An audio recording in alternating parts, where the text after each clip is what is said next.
Assalamualaikum warahmatullahi wabarakatuh.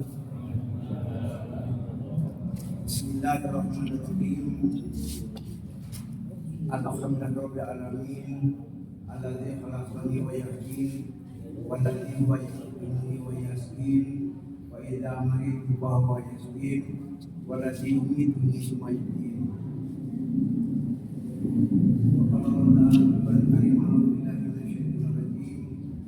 Bismillahirrahmanirrahim. Ya rabbana ladzina amanu walladzina utul ilma darajat. Asyhadu an la ilaha illallah wa syarika lahu wa asyhadu anna Muhammadan abduhu wa rasuluh. Bapak Ibu rahimahullah. Alhamdulillah kita bersyukur kepada Allah Subhanahu wa taala pada malam hari ini. Bulan cuaca cerah, biasanya hujan, kita bisa bermuajah, berkumpul, bersilaturahim di masjid Istiqomah. Mudah-mudahan duduk kita di masjid ini menjadi itikaf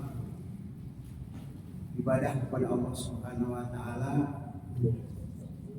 terutama kita ada di majelis ilmu. Majelis ilmu bisa juga disebut majelis zikir. Majelis zikir juga bisa disebut majelis ilmu, di mana di majelis itu kita memperoleh penjelasan keterangan ilmu yang disampaikan oleh para wali, para penceramah, termasuk insya Allah pada malam hari ini di Masjid Istiqomah ini. Bapak Ibu yang dimuliakan Allah Subhanahu wa taala, kita sudah paham bahwa mencari ilmu itu wajib. Wajibnya itu seumur hidup. Minal mahdi ilalah, dari mulai ayunan sampai sadong kubur. Selama hayat iman masih tinggal badan, kewajiban mencari ilmu tetap ada. Termasuk pada kita, pada saya yang sudah tua. Kita senang kadang-kadang atau seolah-olah yang harus mencari ilmu itu anak-anak. Yang kebarukan, ya, budaya dengan ilmu, dengan ilmu. Sementara kita orang tuanya, orang dewasanya juga tidak mau mencari ilmu. Padahal bagi orang dewasa, bagi kita orang tua juga masih membutuhkan. Bahkan mungkin kalau kita introspeksi, mawas diri, ya, dan juga menghitung muhasabah diri, ternyata masih banyak hal-hal yang kita belum ketahui, terutama di dalam urusan-urusan di kemudian dan juga termasuk kemasyarakatan.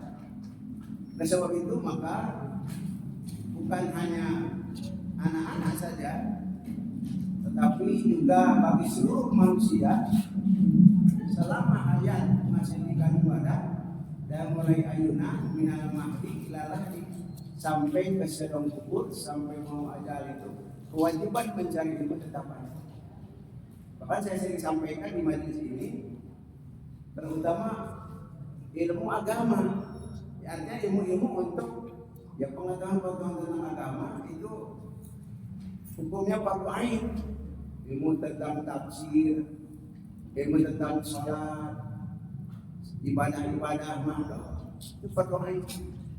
Artinya kewajiban ini ditanggung sendiri. Ya, kalau kemudian ilmu-ilmu yang dokteran, teknologi itu bisa disebut kifayah, karena cukup diwakili. Tidak semua orang jadi dokter, tidak semua orang jadi teknokrat, tidak semua yang harus jadi ilmuwan di bidangnya. Tapi itu kifayah, cukup ada yang mewakili. Ya. Tetapi untuk hal-hal ubudiyah, ilmu-ilmu tentang masalah-masalah ibadah, ya, masalah-masalah hukum kemasyarakatan, itu sudah baruan kewajiban nonton kepada setiap pembaca. Artinya kepada setiap individu itu diharuskan. Pokok-pokok itulah kewajiban ini mencari ilmu. Bahkan dalam satu keterangan, tapi katanya ini hadisnya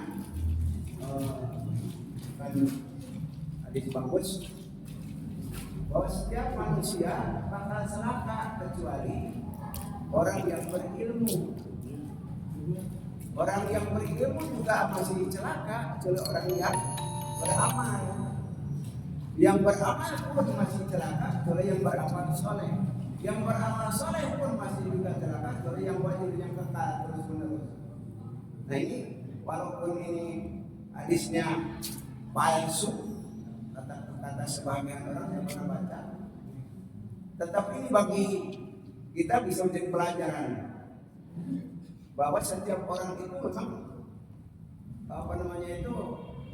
harus memiliki ilmu pengetahuan, ilmu lah, terutama tadi ilmu yang kaitan dengan ibadah. Banyak manfaatnya, banyak faedahnya dan mencari ilmu. Bahkan Allah di dalam surat Al-Mujadalah ayat 11 di sepotong ayat itu mengatakan yarfa'illahu alladziina aamanu minkum walladziina utul ilma darajat. Allah akan mengangkat derajat manusia, orang-orang yang beriman dan orang-orang yang berilmu dengan beberapa derajat. Derajat itu bisa disebut kedudukan, ada disebut martabat, harkat. Jadi kedudukan manusia pandangan Allah akan diangkat oleh Allah apabila satu orang itu beriman, yang kedua berilmu. Iman ilmu. Jadi tidak semuanya orang yang berilmu kalau tidak beriman tidak diangkat oleh Allah, baik di dunia terutama di akhirat. So sekarang banyak ilmu-ilmu yang tidak ada manfaatnya secara baik.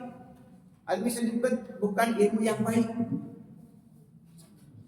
Kita sering mendengar ilmu yang bebas nilai, ilmu tapi tidak memiliki nilai-nilai baik, tidak memiliki nilai kemanusiaan, tidak memiliki nilai-nilai ketuhanan.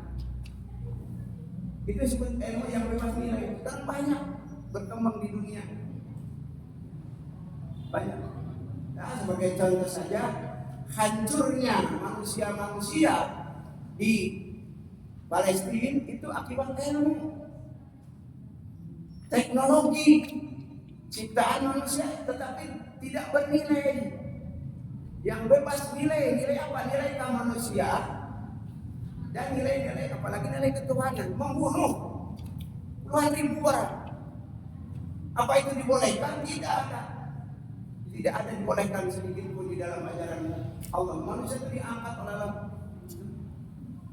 Manusia yang makhluk yang paling mulia. Nah, itu oleh manusia ini dengan ilmunya dihancurkan. Itulah yang disebut ilmu yang bebas nilai. Maka saya pernah baca di dalam satu buku, ada yang mengatakan bahwa kemajuan ilmu dan teknologi membawa manusia kepada kebiadaban. Biadab yang ada pada manusia bukan nafsu insania, bukan manusia, tapi nafsu bahimia itu nafsu binatang, nafsu sabonia, nafsu kepuasan, inginnya menerkam orang. Ini akibat teknologi. Wah, kita sering saksikan, sering berita-berita itu bukan ilmu. Apakah akan yarfa'illahu alladziina itu darajat? Tidak, awalnya tidak beriman. Maka Allah mula-mula yang memberitahu dengan aman yang beriman. Orang yang beriman itu akan menggunakan ilmu itu, ilmu yang baik, dengan cara yang baik dan untuk kemaslahatan umum, untuk kemaslahatan dirinya dan kemaslahatan orang lain. baik. Makanya bapak-bapak ibu, kita ingat sejarah Nabi Musa di dalam surat Al-Kahfi. Nabi Musa berguru kepada Nabi Khidir, Nabi Khidir. Itu dijelaskan di dalam surat Kahfi ayat 66 dan sampai ayat berapa 80-an. Itu Nabi Musa itu berkata kepada Nabi Musa itu mencari guru, ingin belajar ilmu. Itu orang pintar tapi ingin mencari ilmu. Ya, ilmu kepada seseorang, yaitu salah satunya adalah Nabi Khidir. Di dalam ayat 66 disebutkan, qala lahu Musa hal attabi'uka ala an tu'allimani mimma ulimta rusyda. Nabi Musa berkata kepada Khidir, kepada Nabi Khidir, hal attabi'uka, bolehkah aku mengikutimu ala an tu'allimani, agar engkau mengajari aku mimma ulimta rusyda, apa-apa yang telah diajarkan kepadamu rusda, menjadi petunjuk.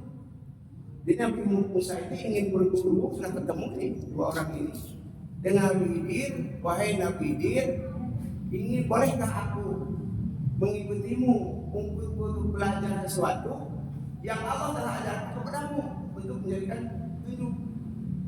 Apa kata Nabi Khidir? Qala innaka lan tastati'a ma'iya sabra. Nabi Khidir berkata, engkau sesungguhnya engkau tidak akan sabar ikut bersama. Tapi kekeh Nabi Musa ingin ikut. Jadi sampaikan berulang-ulang, Anda akan menemui aku, insya Allah aku sabar. Aku akan sabar, katanya. Nah itu dalam ayat-ayat yang terusnya, yang ceritanya dua orang ini bersama-sama. Sampai dalam perjalanan itu menemukan perahu. Kedua orang ini naik perahu.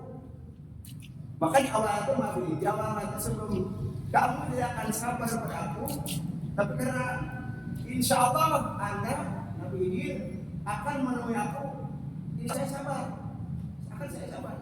Boleh, tapi Anda jangan bertanya sesuatu kepadaku sebelum aku tidak akan jelaskan. Jangan bertanya. Jadi ini persyaratan dari seorang guru kepada murid. Ketika dia sedang belajar, kalau gurunya begitu, jangan melawan. Dan kata Nabi Musa, saya tidak akan menentangmu. Saya akan sabar, tidak akan menentangmu. Boleh. Yang seorang itu bersama-sama berjalan. Lalu sampaikan ke satu tempat ada perahu. Naik perahu. Dua-duanya. Tak perahu yang saya naik itu di lobangan kan. Nabi Khidir di jangan. Nabi Musa terkuat yang nanya. Padahal sudah jadi. Saya akan sabar, tidak akan nanahon, tidak akan bertanya. Terkuat nanya. Sampai bertanya ke terkuat. Kenapa Anda ini perahu yang lain di lubang, apakah akan menenggelamkan manusia? Katanya itu. Tak, kata Nabi Khidir yang kedua.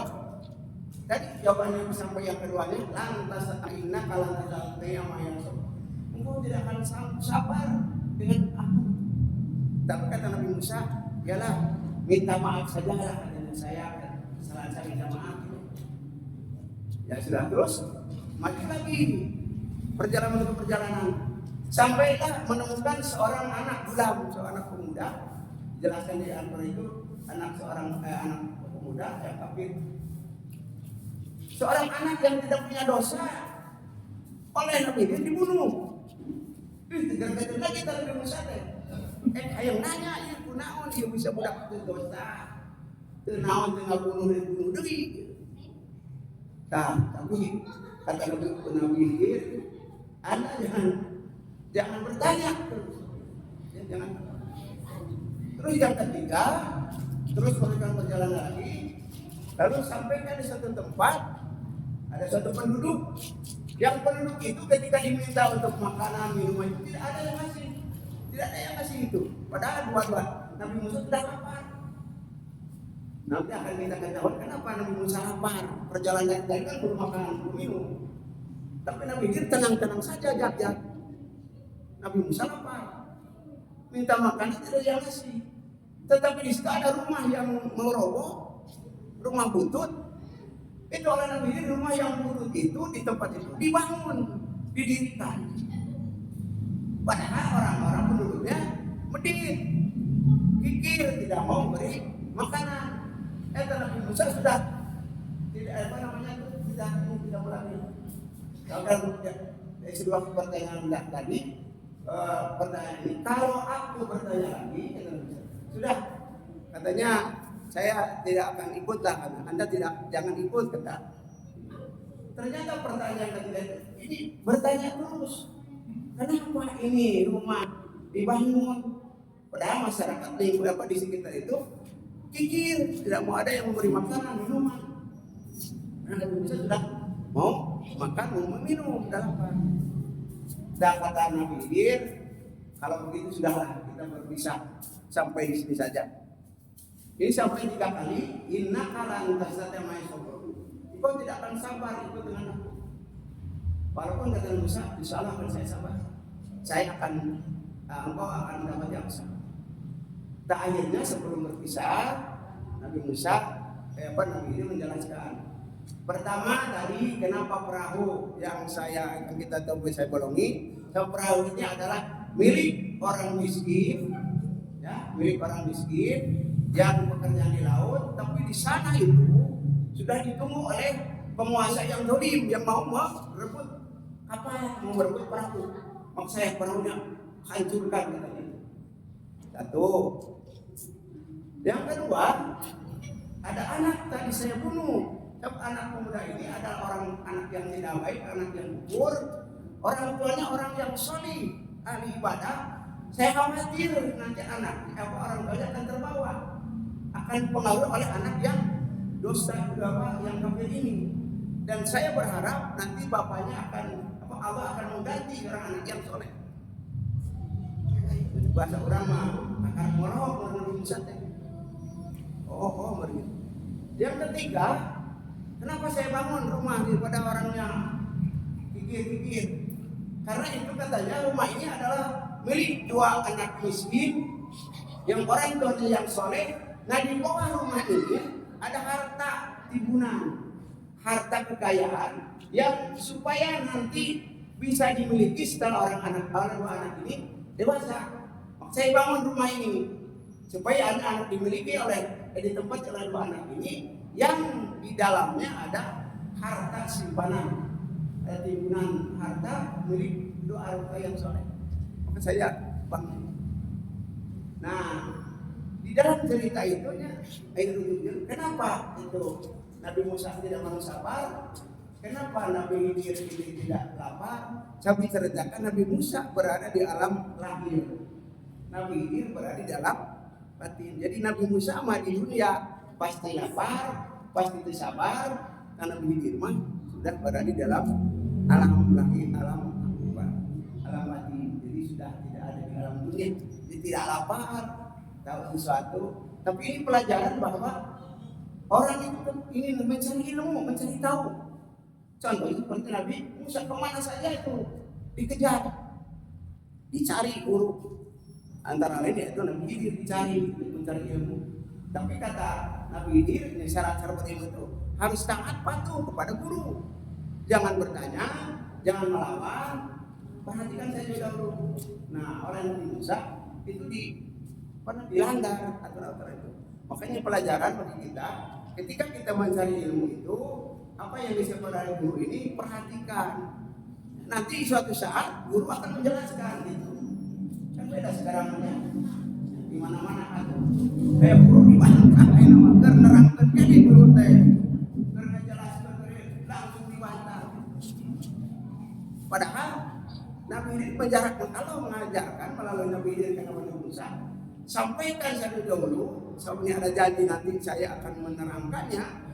Lalu setelah itu boleh kita guru menjelaskannya. Baru sini mungkin ada dialog sama kita. Bapak-bapak, ibu-ibu, ini cerita ini adalah kaitannya dengan mencari ilmu. dalam mencari ilmu kemana saja walaupun jauh, ya, jauh itu kita cari dalam rangka mencari pengetahuan. Ini contohnya seperti ini.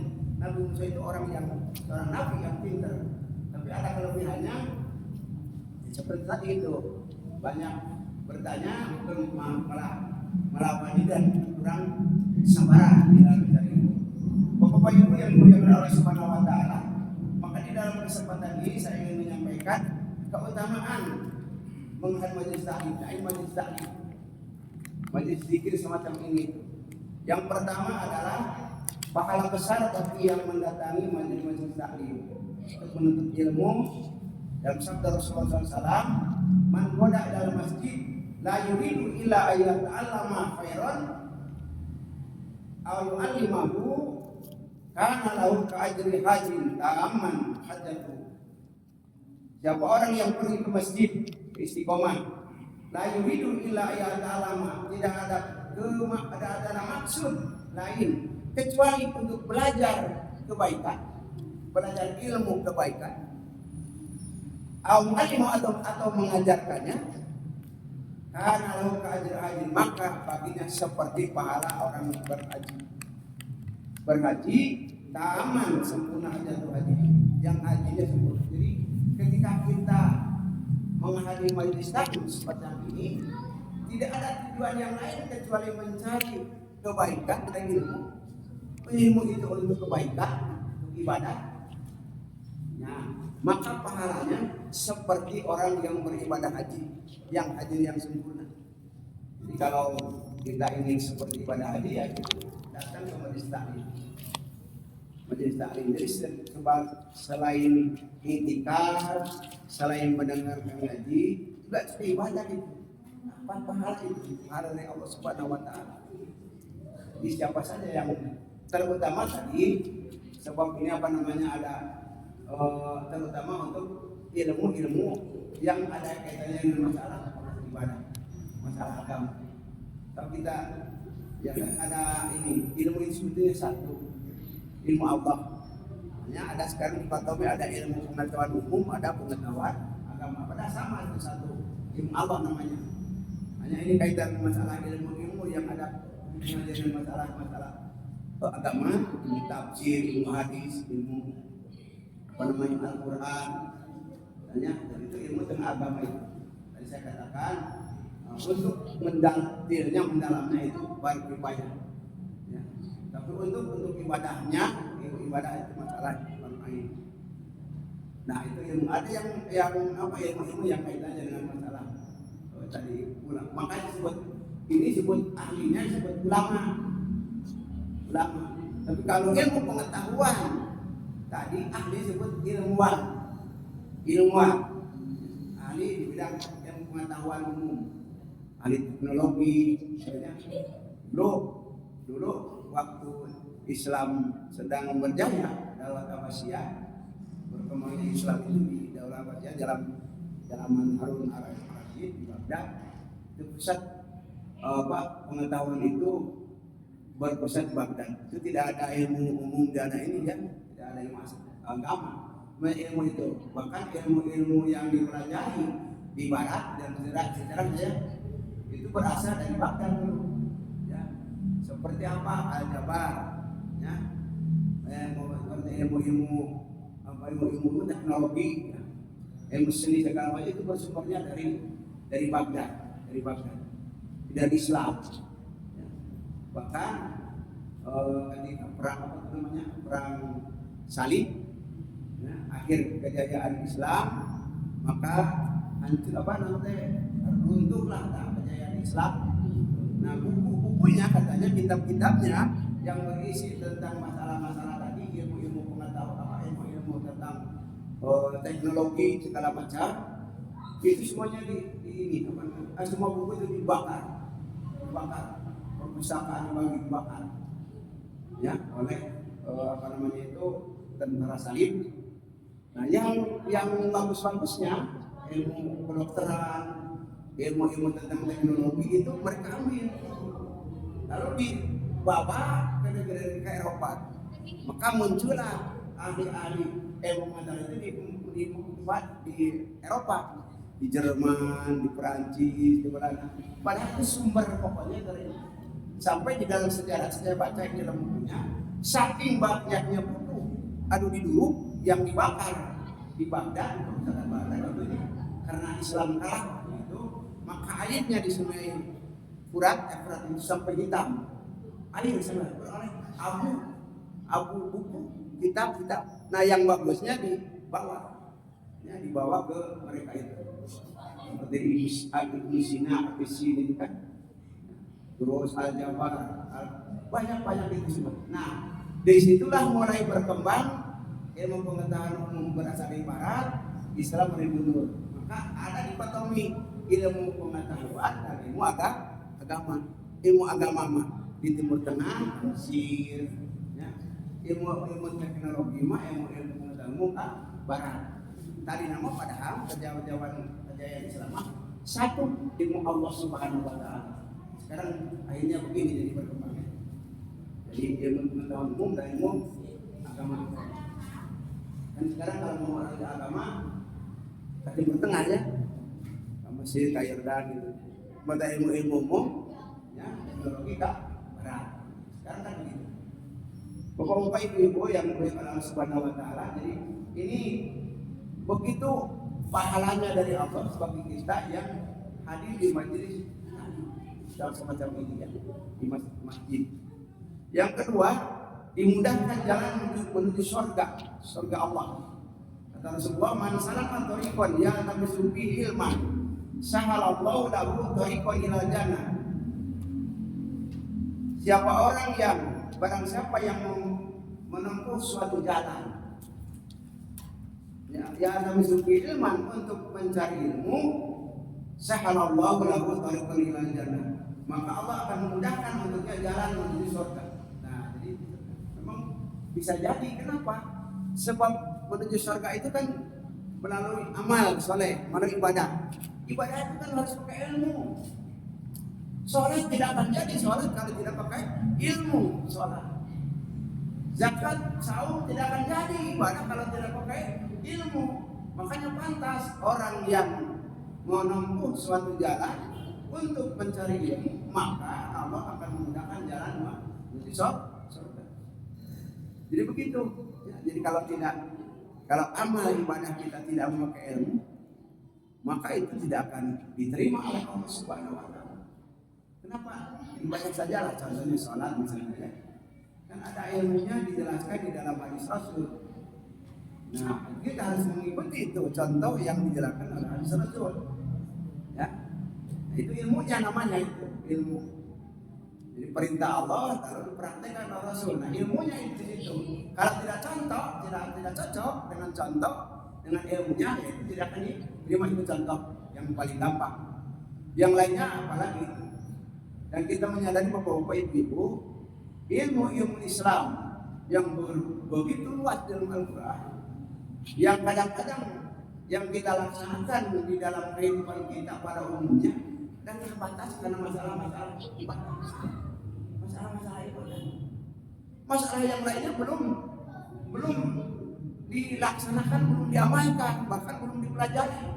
Sosial, ekonomi, politik, budaya, hankam. Ya, itu adalah Al-Quran, dalam itu ilmu semuanya.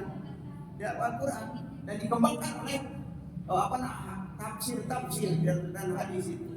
Nah, tetapi kita kan terbatas mempelajarinya, maka karena mempelajarinya terbatas, mengamalkan juga terbatas. Seolah-olah Islam itu masalah ibadah. Apa itu bagus? Bagus juga, tapi tidak bagusnya tidak seluruhnya. Maka kan ada dulu waktu tahun 70 saya pernah sampaikan, di mana ta'khurul muslimun wa taqaddamul. Kenapa umat Islam mundur yang lain maju? Jawabnya gitu ya. Umat Islam mundur karena meninggalkan Al-Quran. Umat yang lain maju karena meninggalkan kitab sucinya.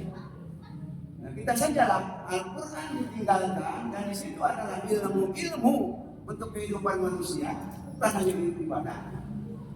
Tinggalkan kita itu. Tinggalkan itu. Dulu ya, karena mungkin pengaruh penjajah, yang sampai kepada para pemuka agama waktu itu. Orang mau belajar tafsir, nerjemahkan Quran itu dilarang, dosa katanya. Udah buka ilmu 12 pan, habis materi yang sebut berapa? Nahu saraf, bahasa Arab, tata bahasa, kudu apa? Kudu paham lamun teu dosa. Jadi kurang atau anak-anak yang belajar di pesantren, coba teraskan ke para kiai, tapi Quran pesantren, can 5 tahun untuk belajar tafsir, can minimal 5 tahun. Kemudian belajar tafsir jangan dengan peneliti. Itu aja Sabina, belajar kitab fikihnya, Sulam, Takrib, paling tinggi 40 mungkin. Ulang 5 tahun dan 1 tahun, jadi aja nanti. Cara di kiai itu. Tafsirnya belum.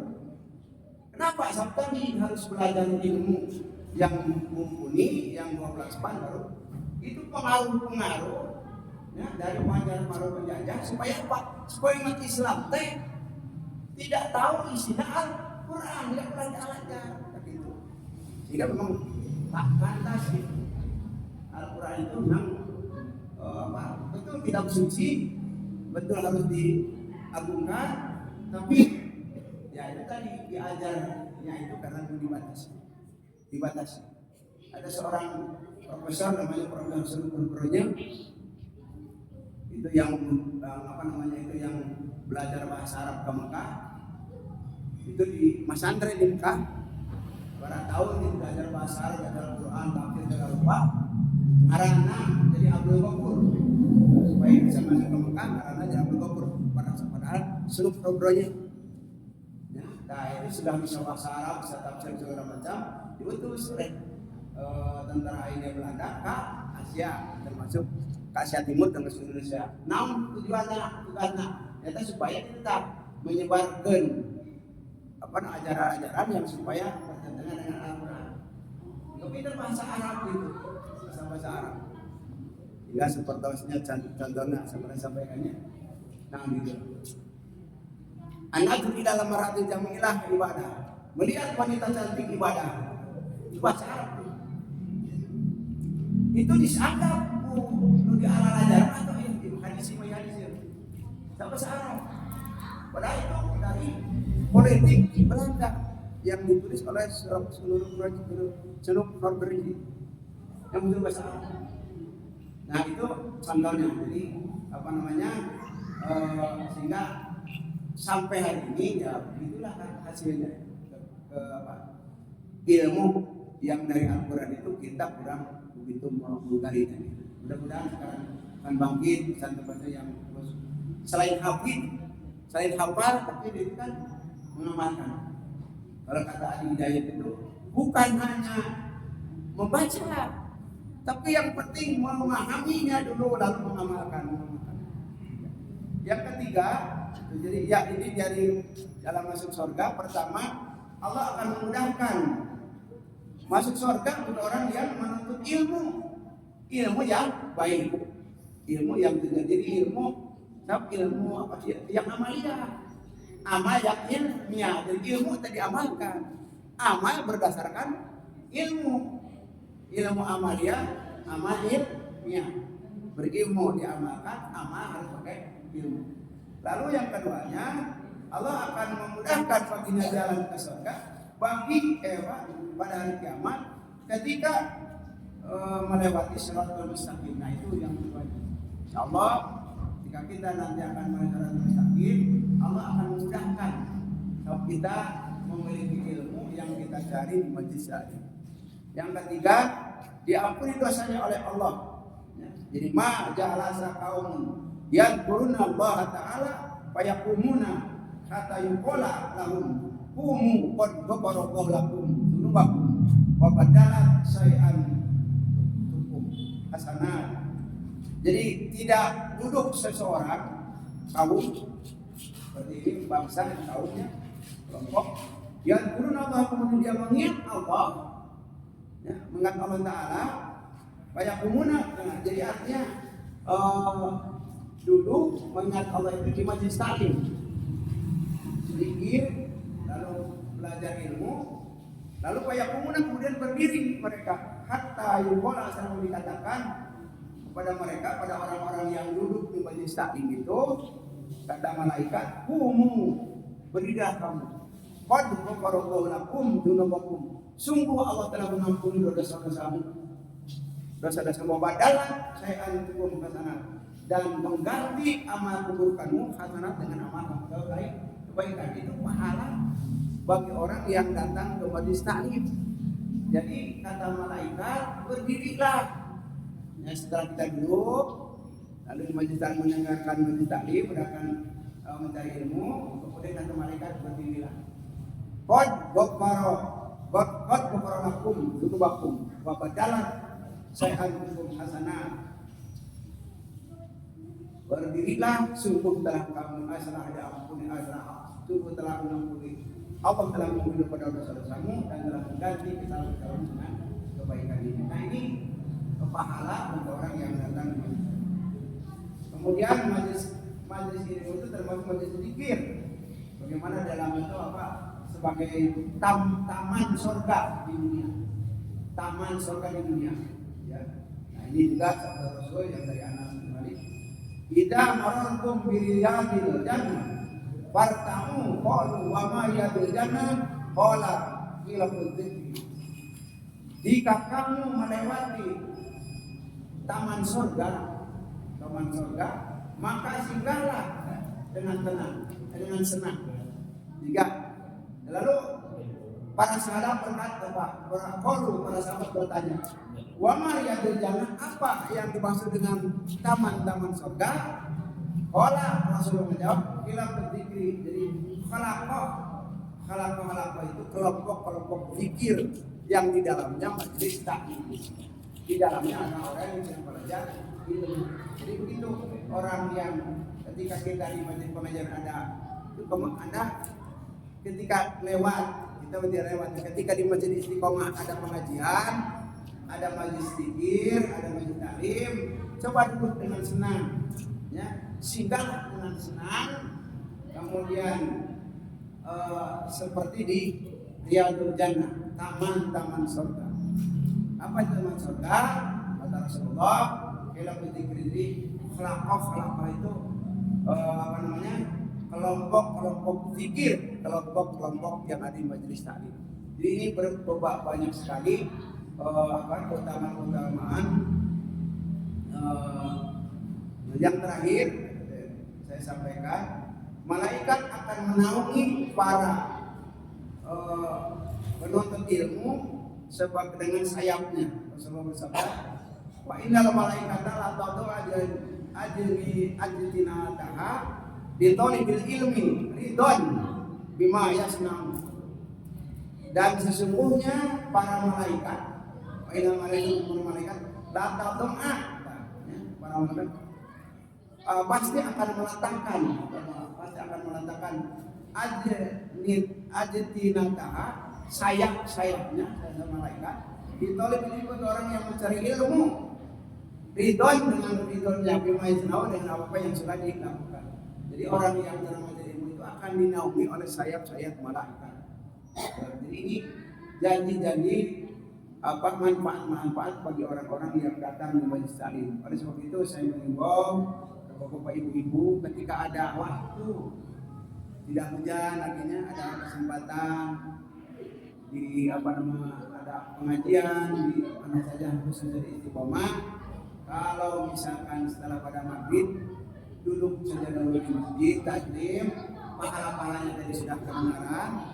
Ya, di samping akan mencari ilmu untuk bekal ibadah, Allah akan mengangkat derajat ketika kita memperoleh ilmu, dan Allah akan berikan pahala-pahala bagi orang-orang yang duduk di majelis taklim di masjid.